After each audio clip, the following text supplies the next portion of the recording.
ഉത്തർപ്രദേശിലെ പ്രയാഗ്രാജിൽ നടക്കുന്ന മഹാകുംഭമേള അതിൻ്റെ അവസാന ഘട്ടത്തോട് അടുക്കുകയാണ്. ലോകത്തിൻ്റെ എല്ലാ ഭാഗത്തു നിന്നും പല പ്രമുഖരും നേതാക്കളും താരങ്ങളും എല്ലാം അവിടെ സ്നാനം ചെയ്യുവാൻ വേണ്ടി എത്തിയിരുന്നു. എന്നാൽ ഇപ്പോൾ കുംഭമേളയ്ക്കെത്തിയ സ്ത്രീകൾ കുളിക്കുന്നതിൻ്റെ വീഡിയോകൾ ചിത്രീകരിച്ച് വിൽക്കുകയും വാങ്ങുകയും ചെയ്യുന്നവർക്കെതിരെ നടപടി എടുക്കുമെന്ന് പ്രഖ്യാപിച്ചിരിക്കുകയാണ് ഉത്തർപ്രദേശ് പോലീസ്. ഇതുവരെ 103 സോഷ്യൽ മീഡിയ അക്കൗണ്ടുകൾക്കെതിരെ നടപടിയെടുക്കാൻ തീരുമാനിച്ചെന്നും പോലീസ് ഉദ്യോഗസ്ഥർ പറയുന്നു. ലോകത്തിലെ ഏറ്റവും വലിയ മതസമ്മേളനമായ കുംഭമേളയിൽ സ്ത്രീകൾ കുളിക്കുന്നതിൻ്റെയും വസ്ത്രം മാറുന്നതിൻ്റെയും വീഡിയോകൾ ചില പ്ലാറ്റ്ഫോമുകൾ അപ്ലോഡ് ചെയ്യുന്നതായി UP സോഷ്യൽ മീഡിയ മോണിറ്ററിംഗ് സംഘം കണ്ടെത്തിയതായും പോലീസ് പ്രസ്താവനയിൽ പറഞ്ഞു. 12 വർഷത്തിലൊരിക്കൽ നടക്കുന്ന കുംഭമേള ദശലക്ഷക്കണക്കിന് ഹിന്ദു വിശ്വാസികളെയാണ് പ്രയാഗ്രാജ് നഗരത്തിലേക്ക് എത്തിക്കുന്നത്.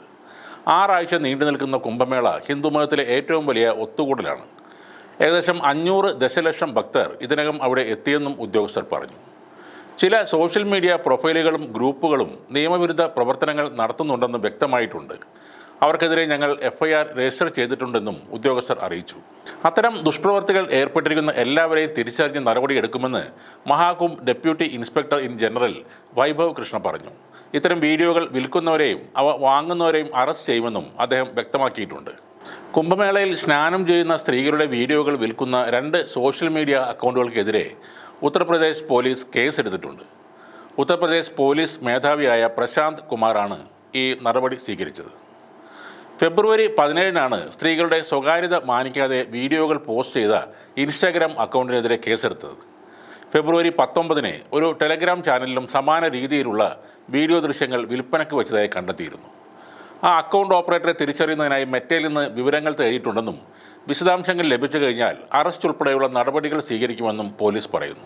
അശ്ലീല ഉള്ളടക്കം പ്രോത്സാഹിപ്പിക്കുന്ന ചില ഫേസ്ബുക്ക് പേജുകളും മഹാകുംഭ ഗംഗാ സ്നാൻ പ്രയാഗ്രാജ് തുടങ്ങിയ അടിക്കുറിപ്പുകളോടെ സ്ത്രീകളുടെ വീഡിയോകൾ പങ്കുവെക്കുന്നുണ്ട്.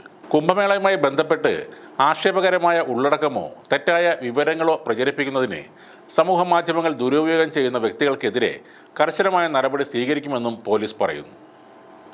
സ്വകാര്യതയിൽ ക്യാമറയുമായി നുഴഞ്ഞു കയറി അത് വിൽപ്പനയ്ക്ക് വയ്ക്കുന്ന ഇത്തരം ആളുകൾക്കെതിരെ കർശനമായ നടപടികൾ തന്നെ ഉണ്ടാകണം. ഇത് ഉത്തർപ്രദേശിൽ മാത്രം നടക്കുന്ന ഒരു കാര്യമല്ല. നമ്മുടെ നാട്ടിൽ ആലുവ ശിവരാത്രി പോലെയുള്ള ഉത്സവങ്ങളിലും ഇത്തരം സംഭവങ്ങൾ ഉണ്ടാകാറുണ്ട്. അതും കൂടാതെ നമ്മുടെ സിനിമാ താരങ്ങൾ പങ്കെടുക്കുന്ന പൊതുചടങ്ങിൽ വരെ ക്യാമറ പ്രത്യേകതരം ആംഗിളിൽ വെച്ച് ആ ദൃശ്യങ്ങൾ വിറ്റ് കാശാക്കുന്ന നീലക്കിളി പോലെയുള്ള യെല്ലോ യൂട്യൂബ് ചാനലുകളും ഇവിടെ ധാരാളമുണ്ട്.